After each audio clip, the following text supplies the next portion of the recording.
আসসালামু আলাইকুম। আজকে আপনাদের সাথে আমি খাসির গোশের বিরিয়ানির রেসিপি শেয়ার করব। তো চলেন রান্না শুরু করা যাক। প্রথমে আমি একটু গোশ ধুয়ে নিয়েছি। এখন এর মধ্যে আমি একটু মশলা দিয়ে দেব।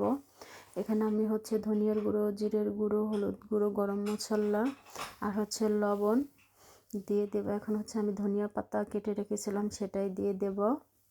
এখন এর মধ্যে আমি দিয়ে দেব টক দই ফেটিয়ে রেখেছিলাম। আর এখন এর মধ্যে দিয়ে দেবো সামান্য একটু আদা রসুনের পেস্ট। এখন আমি এর মধ্যে দিয়ে দেব বিরিয়ানির মশলা। এদিকে আমি বোম্বাই বিরিয়ানির মশলা নিয়েছি শান। এখন এটা দিয়ে ভালো মতো মিক্স করে রেখে দেব আধা ঘন্টার জন্য। এখন আমি কড়ার মধ্যে প্রথম আলু ভেজে নিব। আলুর মধ্যে একটু আমি হলুদ গুঁড়ো আর লবণ দিয়ে দিয়েছিলাম। এখন আমি এখানে গোটা মশলা নিয়েছি, তেজপাতা, লং, এলাচ, দারচিনি আর জিরা। এখন এর মধ্যে আমি দিয়ে দেব পেঁয়াজ কেটে রেখেছিলাম। পেঁয়াজটা দিয়ে একটু ভালো ভাজা ভাজা করে নেব।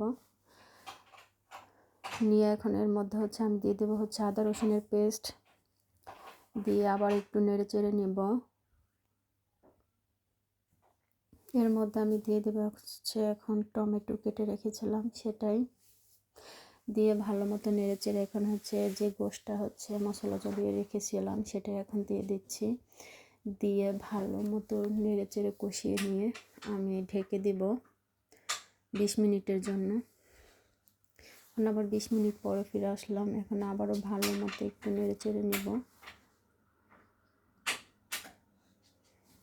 নিয়ে এখন আমি আবার ঢেকে দেব। আর এদিকে আমি বাসমতি চাল ধুয়ে এখন আধা ঘন্টার জন্য ভিজিয়ে রেখে দেব। এখানে গোশ প্রায় হয়ে আর পর্যায়ে, তাই এখানে আমি ভেজে রাখা আলু দিয়ে দেব। দিয়ে আবারও ভালো মতো একটু নেড়ে চেড়ে আমি এটাকে এখন দমে রেখে দেব। এখন আমি পানির মধ্যে দিয়ে দিয়েছি জিরা, ধনিয়া, তেজপাতা, লং, এলাচ আর একটু তেল দিয়ে দিয়েছি। আর এখন ধনিয়া পাতা একটু দিয়ে দেব। এখন যখন পানি বলক চলে আসছে তখন আমি এখন ভিজিয়ে রাখা চালটা দিয়ে দিচ্ছি, দিয়ে একটু নেড়ে চেড়ে নিতেছি। যখন ভাতটা 70 থেকে 75% হয়ে যাবে তখন নামিয়ে নিতে হবে। এখন এই তো আমি এখন দমে দেব। প্রথমে একটু ফুড কালার দিয়ে নিলাম। এখন একটু ধনিয়া পাতা কুচি একটু উপর দিয়ে ছিটিয়ে দেব। এখন দিয়ে দেব পেঁয়াজ বেরেস্তা।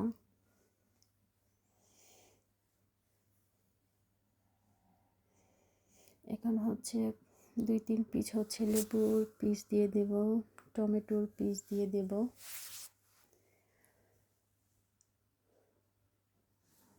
আর এখন আমি এখানে ঘি দিয়ে দিচ্ছি। ঘি দিলে সুন্দর একটা স্মেল চলে আসে, তাই। আর এখন উপর দিয়ে আমি গোশটা দিয়ে দিচ্ছি। দিয়ে উপর দিয়ে আবারও ভাত দিয়ে দমে রেখে দেব 10 মিনিটের মতো। আর ভিডিওটা যদি ভালো লাগে তাহলে অবশ্যই লাইক, কমেন্ট অ্যান্ড সাবস্ক্রাইব করবেন। এই তো আমার বিরিয়ানি রেডি, পুরো পারফেক্ট। আর ভিডিওটা ভালো লাগলে অবশ্যই সাবস্ক্রাইব করবেন। সবাই ভালো থাকবেন। আল্লাহ হাফেজ।